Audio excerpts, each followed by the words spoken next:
Hello les amis, je vous retrouve pour une nouvelle vidéo sur le basket en NBA, le suivi des San Antonio Spurs et surtout de Victor Wembanyama. Et donc cette nuit, les Spurs jouaient à Philadelphie. Alors ils ont perdu à 133 à 123.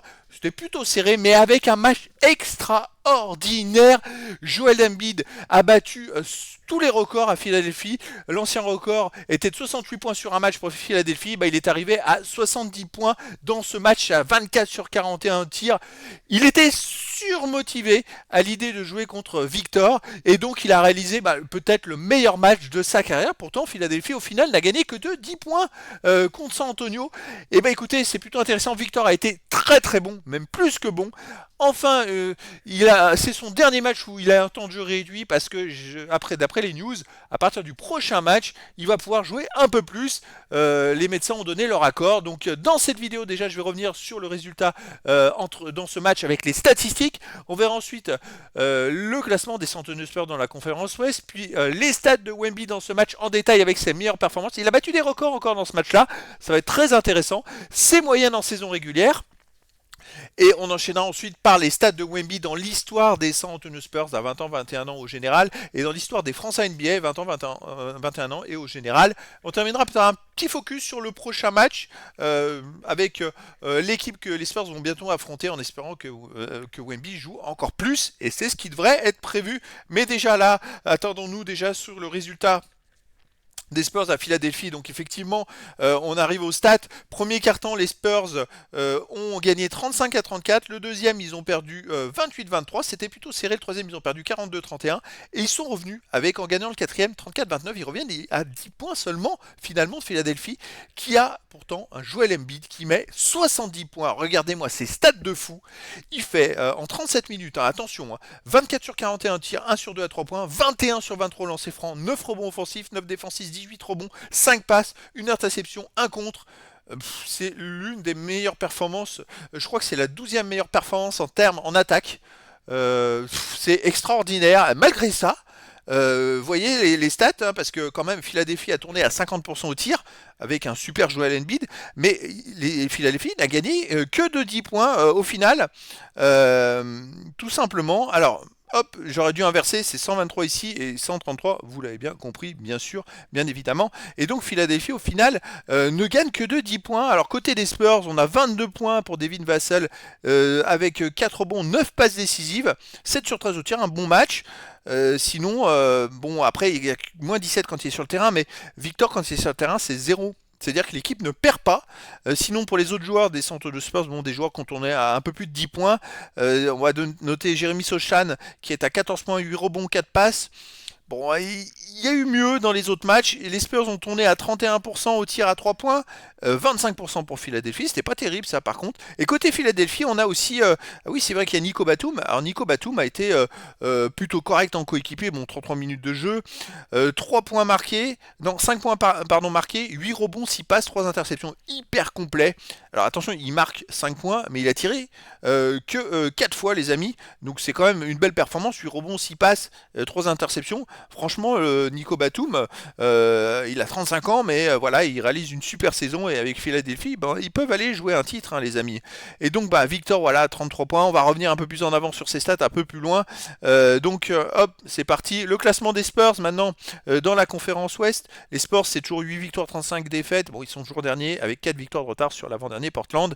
On va espérer que ça va mieux, mais en tout cas, ils prennent plus des fessées. Et puis attention, si Victor peut jouer 38 minutes par match, on va espérer qu'ils gagnent les matchs et qu'ils enchaînent les victoires. Et puis que Victor continue et commence à battre des records, surtout. Ça qui va être intéressant. Allez, les stats dans ce match. Alors Victor, il a joué 28 minutes, donc déjà il y a un peu plus de 24 minutes. Pop, il l'avait normalement cantonné autour de 24, il donne un peu plus de temps de jeu, mais en même temps il était exceptionnel. Il met 33 points en 28 minutes, 10 sur 19 au tir, 2 sur 5 à 3 points, et ses records, 11 lancers francs réussis sur 12. Alors c'est vrai qu'Embiid fait 21 sur 23, il n'est pas en reste, Victor. 11 sur 12, 11 marqués, c'est sa meilleure performance. Avant c'était 10, 12 tentés, avant c'était 11, donc il bat ses records en lancers francs. Je vous ai dit qu'il y a des records qui allaient tomber. Sinon, rebond offensif 3, défensif 4, 7 rebonds, c'est pas terrible les rebonds, hein, franchement. 2 passes décisives, aucune interception, 2 contres. En même temps, Embiid, il a tout fait pour essayer de le contrer, il défendait bien, mais Embiid, il a un shoot en cloche et il mettait tout, quoi. C'est un truc de fou. Un ballon perdu, 5 fautes et 0 quand il est sur le terrain, Victor. L'équipe ne perd pas, tout simplement.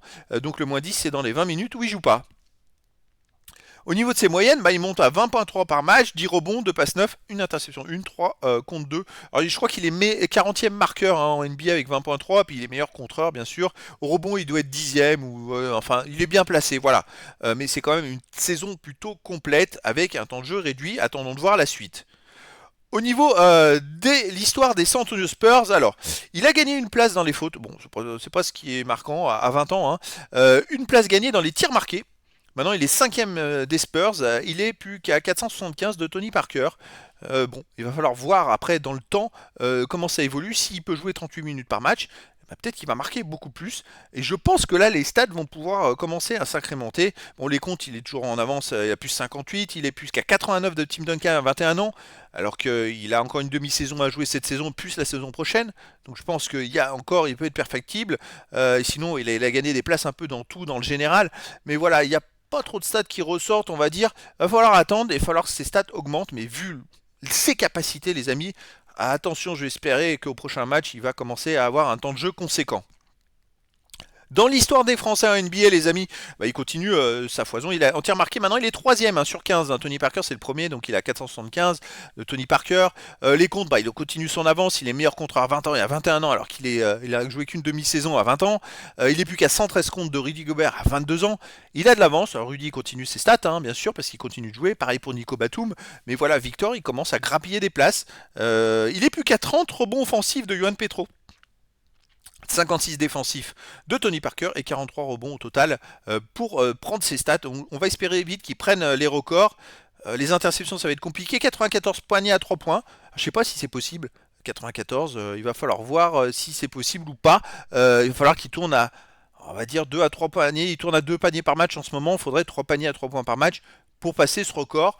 Mais bon, on verra, tout est possible, donc en tout cas voilà, maintenant on va s'attarder, prochain match les amis, alors les Spurs vont jouer à Oklahoma City Thunder, alors là ça va être un match très intéressant, ça sera le 25 janvier, 3h30 heure française, aux États-Unis ça sera encore le 24 janvier, Oklahoma City c'est une équipe qui est à l'ouest dans les premiers, il y a Chet Holmgren, j'ai mangé le nom, enfin, bref, qui est en passe de se battre contre Victor pour meilleur rookie de la saison.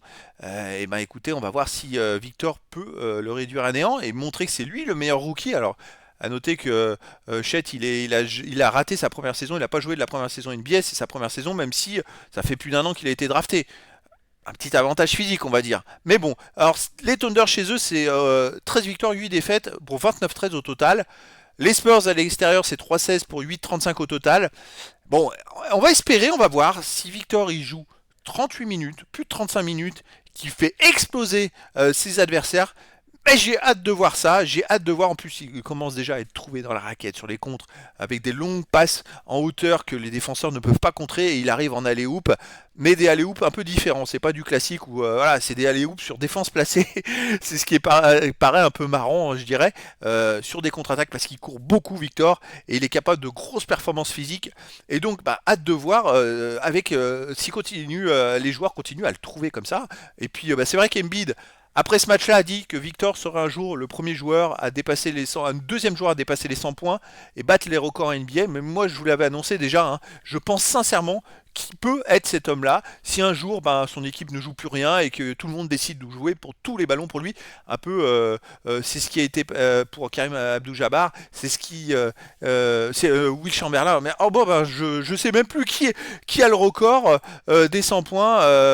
Je crois que là, franchement les amis, je commence à manger les stats. Il y en a tellement des stats que je vais vous manger ça. Mais en tout cas, ce jour-là, le jour du record. En fait, tous les joueurs de l'équipe concernée ont effectivement, je vais aller chercher les stats en même temps. Hein. Ils ont tous joué les ballons sur le joueur concerné. Alors sur un match, hop, les points, single game, le record donc c'est 100 points par Will Chamberlain. Voilà, je vous dis pas n'importe quoi. Le deuxième c'est Kobe Bryant avec 81. Mais ce jour-là, en fait, Will Chamberlain ses coéquipiers, c'était en 62. On jouait tous les ballons sur lui pour qu'il batte ce record, qu'il soit le premier joueur à atteindre les 100 points. Et donc c'était le 2 mars 62. Mais franchement, Victor, il est capable, vraiment, vraiment, vraiment. Surtout avec le basket moderne où ça joue des contre-attaques à 100 à l'heure, où on monte très facilement à 130 ou 140 points. Ça peut être possible. Même, je vais aller même plus loin. Ce 2 mars, en fait, 62, avec New York contre Philadelphie, justement. Will Chamberlain avait marqué donc 100 points, mais Philadelphie avait battu New York 169 à 147. Alors il jouait où, lui J'essaye de voir. Il jouait Will Chamberlain. Alors, je sais même plus si c'est à Philadelphie ou à New York, que je vous dise pas de bêtises. Will Chamberlain jouait à Philadelphie, vous voyez. Donc je sais pas pourquoi on parle de record pour Embiid pour la franchise. Moi je suis un peu étonné parce que 68 points à 70, non effectivement, non, le record c'est toujours Will Chamberlain. Mais j'ai entendu cette information quelque part, voilà. Et ce jour-là, Will Chamberlain avait fait 36 sur 63 au tir, avec 28 sur 32 au lancer franc. Mais si Victor il rencontre un adversaire où il joue tout pour lui, il peut tirer 30 lancers francs dans le match, hein, je peux vous le dire. Hein. Et donc, bon, il avait fait 25 rebonds aussi, Will Chamberlain, ce jour-là. Et Philadelphie, effectivement, avait gagné 169 à 147. Donc, à voir, mais en tout cas, voilà, Embiid, en tout cas, chapeau à lui, il met 70 points. Il était surmotivé à l'idée d'affronter Victor. Victor fait un très gros match et maintenant il va pouvoir avoir un temps de jeu un peu meilleur, on va dire. D'après Pop, les médecins ont donné leur accord pour qu'il joue un peu plus. Donc il va peut-être retrouver 35 à 40, 30, au moins 35 minutes de temps de jeu. Donc prochain match, les amis, contre Oklahoma City Thunder. J'ai hâte vraiment. Donc dans 2 jours, et pareil, je vous ferai une vidéo dans la journée de récap et de bilan de résultats de ce match avec les stats de Victor mis à jour. Voilà les amis, je vous dis à très bientôt pour une nouvelle vidéo.